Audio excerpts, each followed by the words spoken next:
바른미래당 하태경 최고위원. 오늘은 부산에 내려가 계셔서 전화로 연결했습니다. 안녕하세요.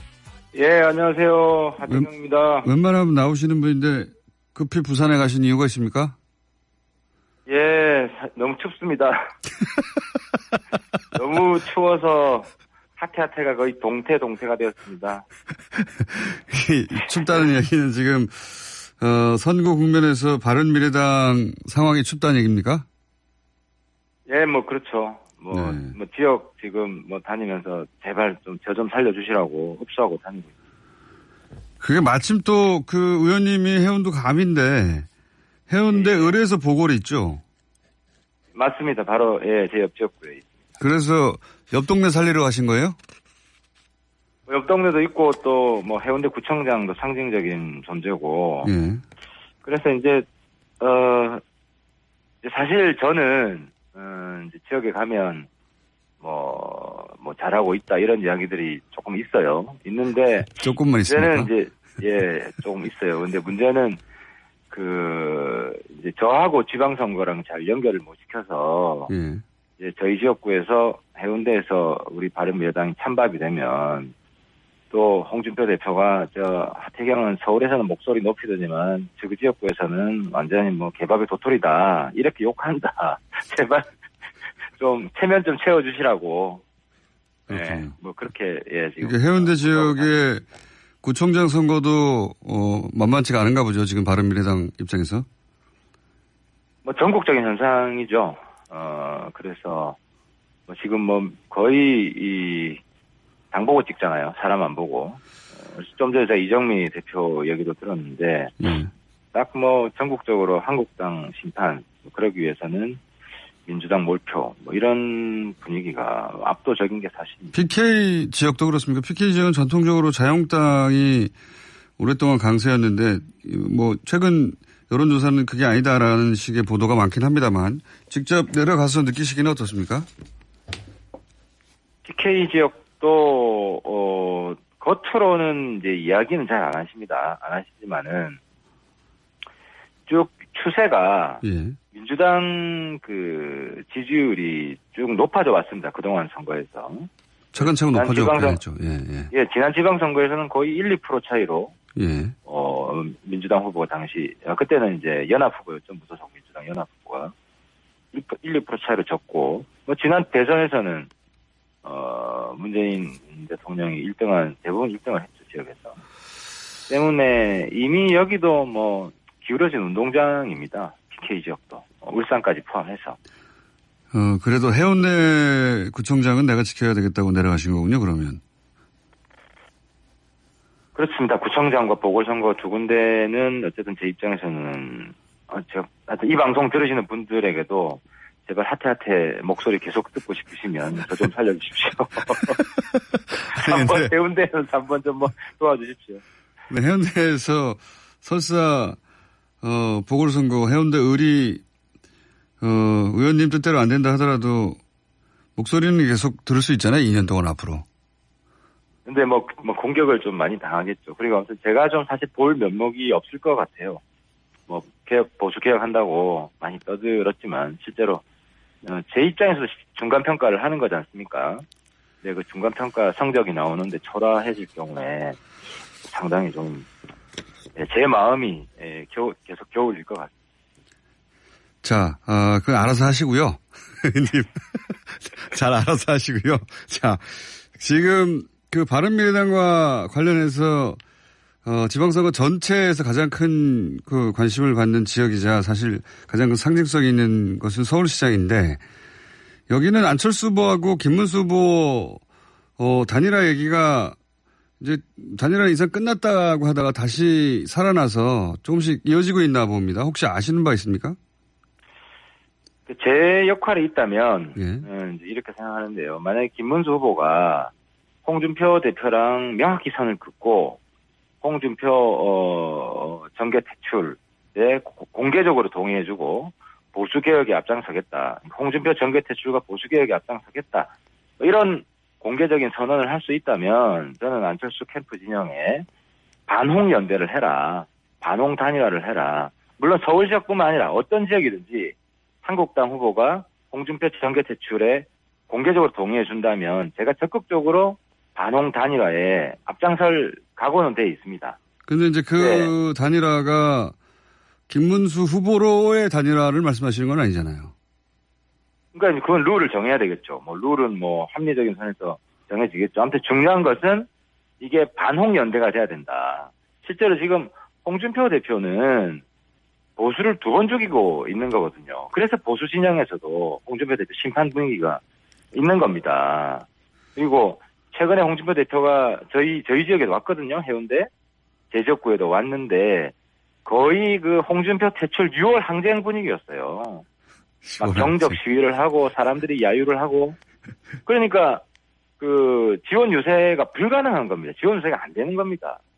때문에 현장의 분위기는 제2의 6월 항쟁이다. 홍준표 퇴출 6월 항쟁이다. 그러니까 이런 그 분위기를 한국당 후보도 잘 알고 있는 겁니다. 그래서 이제 용기가 없기 때문에 홍준표 물러가란 말은 못하고 자기들이 도망을 간 거죠. 후보들이 대부분.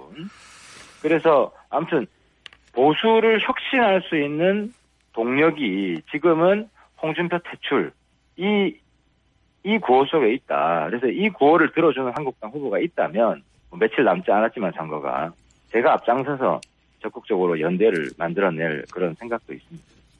그런 조건이 안 갖춰지면 왜냐하면 지금 사실 8일이 사전투표예요. 그러니까 그렇습니다. 예. 오늘 포함하여 5, 6, 7 3일밖에 없습니다. 사전투표 지나도 뭐 가능성은 열려 있죠. 물론 뭐 떨어지긴 하지만 사전투표하고 나면 이미 뭐 한 10% 이상 투표가 이루어졌으니까요. 그러면 그렇긴 한데 예. 우리 지방선거에서 중요한 게 우리 보수 진영이 나아가야 될 바가 뭐냐. 홍준표 같은 반공보수, 빨갱이 장사하는 보수는 영원히 퇴출시켜야 된다. 이런 분위기만이라도 그러니까 선거의 승패와 상관없이 그걸 보수 전체가 공감할 수 있다면 저는 보수가 회생할 수 있는 그런 에너지가 생긴다는 겁니다. 상징적인 꼭 당선을 위해서가 아니라 왜냐면 뭐 사전투표 시작되고 난 다음에 하면 사전투표에 예를 들어서 안철수 혹은 김문수 후보에게 이미 투표한 분들의 표는 사표가 되니까 그 사표가 생기더라도 상징적인 차원에서 단일화는 하는 게 좋다. 보수 진영의 투표율이 떨어지거든요. 예. 이 문제가 홍준표 대표가 큰 이제 악역을 한 것 중에 하나가 투표하기 싫다는 거예요. 부끄럽다 보수가. 그러니까 만약에 사전투표가 지나더라도 이런 반홍준표 혁신, 보수 혁신의 에너지가 높아진다면은 아마 투표율이 훨씬 높아질 겁니다.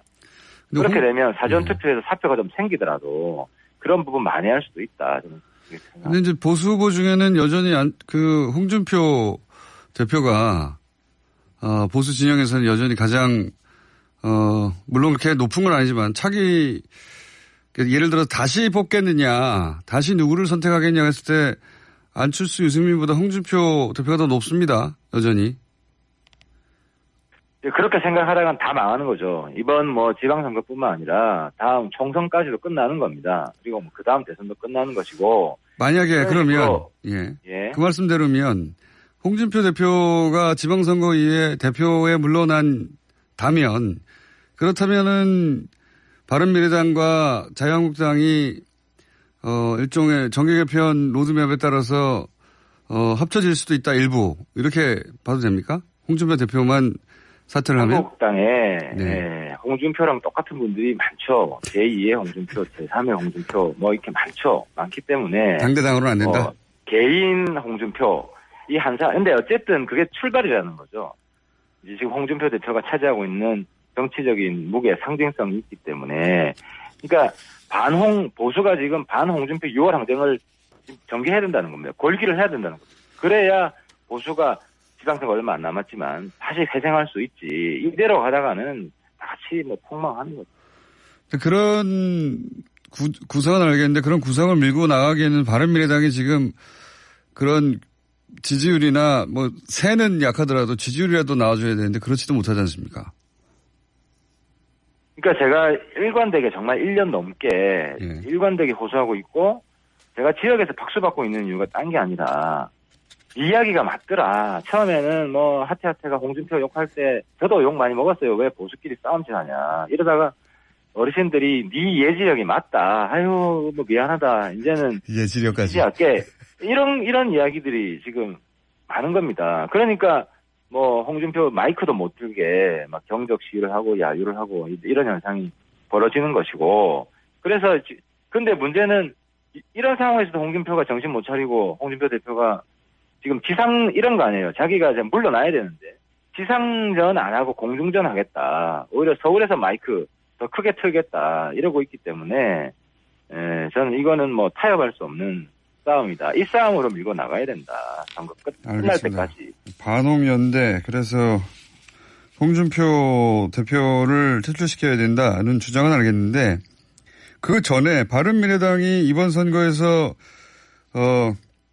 성과를 못 내면 유승민, 안철수계가 같이 있을 이유가 없지 않느냐, 각각 결별하고 뭐 이렇게 그 정계 개편이 이루어질 것이다, 이런 전망도 있습니다. 안철수, 유승민계는 안녕하십니까 지금? 그러니까 우리가 뭐 갈등이 있었던 건 사실이고, 그게 이제 공천 경쟁 과정을 통해서 갈등이 있었는데, 이제 뭐 갈등이 잘 해결됐잖아요. 해결됐고 손학규 대표가 역할을 잘했고요. 본인 스타일 다 구기면서도 당의 화합을 위해서 노력을 했고, 실제로 뭐 안철수 대표가 박종진 후보 손들어주고 또 이제 좀 있으면 이준석 후보 손들어주고 뭐 이런 식으로 갈 거고요. 아직은 안 그러니까 우리가 지금 깨져가지고 어디 갈 데가 있습니까? 그리고 한국당은 우리보다 더 깨질 텐데.